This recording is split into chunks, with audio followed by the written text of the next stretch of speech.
वजह से वो थक गया था और वो एक दरख्त पर बैठ गया। आज सफर कुछ ज्यादा ही लंबा हो गया है। गौरी भी मेरा इंतजार कर रही होगी। थोड़ी देर यहाँ रुककर फिर दोबारा सफर शुरू करता हूँ। अभी कालू कौवा ये कहकर चुप ही होता है कि उसकी नजर एक दरख्त पर जाती है। उस दरख्त पर एक झूला होता है जो कि खुद ही हिल रहा होता है। कालू कौवा जैसे ही ये देखता है वो तो डर जाता है और कहता है, यहाँ तो कोई हवा भी नहीं चल रही, तो ये झूला खुद कैसे हिल रहा है। मुझे तो डर लगने लग गया है। जरूर यहाँ कोई भूत है, वरना कोई झूला खुद कैसे हिल सकता है। भागो कालू यहाँ से, ये ना हो ये भूत मेरे ही पीछे ही पड़ जाए। फिर कालू कौवा वहाँ से जल्दी जल्दी उड़कर अपने जंगल आ जाता है।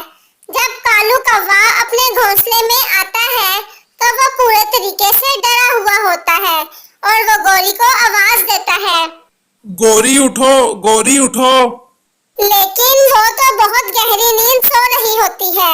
उसे सोता देख फिर कालू भी सो जाता है।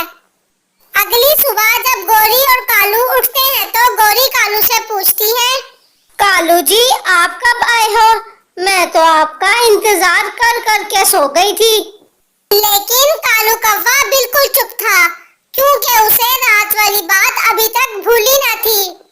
क्या हुआ कालू जी, कुछ बोल क्यों नहीं रहे? तबीयत तो ठीक है ना आपकी?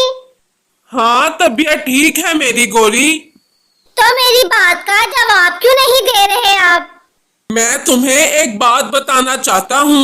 रात जब मैं आ रहा था तो मैंने एक अजीब चीज देखी है। मुझे बताएं आपने क्या देखा? रात को जब मैं आ रहा था तो सफर लंबा होने की वजह से मैं थक गया था, तो मैं पास वाले जंगल में एक दरख्त पर बैठ गया कि कुछ देर आराम कर कर वापस सफर शुरू करता हूँ। फिर अचानक मेरी नजर एक दरख्त पर गई तो उस पर एक झूला था जो कि खुद ही हिल रहा था। ना तो वहाँ कोई और था और ना ही वहाँ हवा चल रही थी। मुझे तो लगता है वहाँ कोई भूत है, और ना कोई झूला खुद कैसे हिल सकता है। मैं डर के मारे जल्दी जल्दी उड़कर अपने घोंसले में आ गया। मैंने तुम्हें रात को ही बता देना था सब, लेकिन मैंने तुम्हें इतना उठाया और तुम उठी ही नहीं। नहीं कालू जी, ऐसे कैसे हो सकता है भला कि कोई झूला खुद ही हिले? आपको कोई गलतफहमी हुई है? नहीं गौरी, मुझे कोई गलतफहमी नहीं हुई है। वहाँ कोई भूत ही था। ये जिन भूत कुछ नहीं होता, मैं तो नहीं डरती किसी से। हाँ तुम डरोगी भी कैसे, क्योंकि तुम खुद भी तो चुड़ैल ही हो। क्या कहा आपने? कुछ नहीं, मैं तो ये कह रहा हूँ कि इतनी हिम्मत है तो खुद देख लो वहां जाकर, अगर मेरा यकीन नहीं है तो। हाँ ठीक है, मैं अभी जाकर देखती हूँ। आप भी चल रहे हैं मेरे साथ कि नहीं? नहीं, मैं तो वहां अब कभी भी नहीं जाऊंगा। फिर गौरी कौवी अकेले ही वहाँ चली जाती है। जब वो वहाँ जाकर देखती है तो वहाँ तो कोई झूला नहीं हिल रहा था। मैं तो पहले ही कह रही थी कि कोई झूला खुद कैसे हिल सकता है। जरूर कालू जी का वहम होगा ये।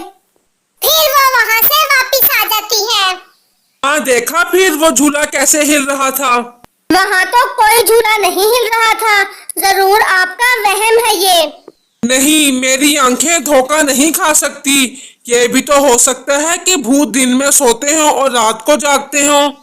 ठीक है, अगर आपको ऐसा लगता है तो मैं आज रात वहाँ जाकर देखती हूँ।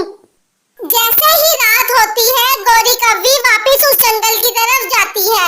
थोड़ी ही देर में वो वहाँ पहुँच जाती है और वो देखती है कि वो झूला वाकई हिल रहा होता है। पहले तो गौरी कौवी को डर नहीं लग रहा था, लेकिन झूले को हिलता देख उसको भी डर लगने लग गया था। ये क्या, ये झूला तो वाकई हिल रहा है। कालू जी की बात बिल्कुल ठीक थी, लेकिन ये झूला खुद कैसे हिल सकता है? कहीं वाकई तो भूत नहीं है यहाँ।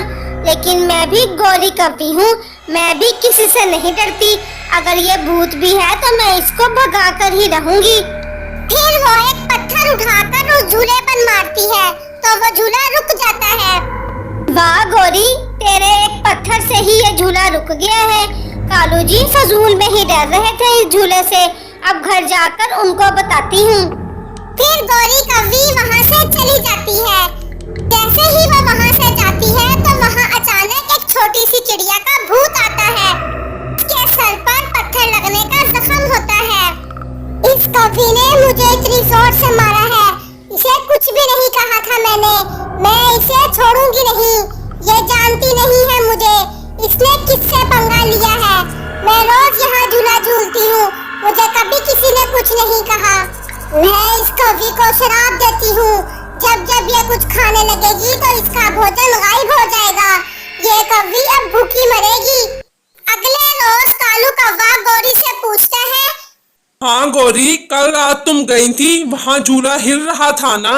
हाँ कालू जी, वाकई हिल रहा था, लेकिन मैं भी गौरी कौवी हूँ, मैं भी किसी से नहीं डरती। मैंने उस झूले को एक पत्थर मारा तो वो रुक गया। थोड़ी देर के बाद कालू कौवा और गौरी कौवी भोजन की तलाश में जाते हैं तो उनको मीठे मीठे अंगूर मिलते हैं। जैसे ही गौरी अंगूर खाने लगती है तो वो अंगूर गायब हो जाते हैं। ये मेरे अंगूर किधर गए? कालू जी, आपने मेरे अंगूर देखे हैं? पता नहीं कहाँ गायब हो गए। मुझे क्या पता गौरी, किधर गायब हो गए हैं अंगूर। फिर गौरी कालू के साथ उसके अंगूर खाने लगती है तो उसके अंगूर भी गायब हो जाते हैं। गौरी, कहीं हमारे जंगल में भी तो कोई भूत नहीं आ गया? चलो चलकर सबको बताते हैं। फिर वो दोनों जंगल के बाकी परिंदों के पास जाते हैं और जाकर उनको पूरी बात बताते हैं। गौरी बहन, ऐसे कैसे हो सकता है कि आप जैसे ही भोजन खाने लगो तो वो गायब हो जाए? जरूर कोई और बात है। चिड़िया, भूत भी तो हो सकता है, हमारे पास वाले जंगल में भी भूत है। वहाँ रात को दरख्त के पास खुद ही झूला हिलता है, कल गौरी ने भी देखा है, और ये तो उस झूले को पत्थर भी मारकर आई है।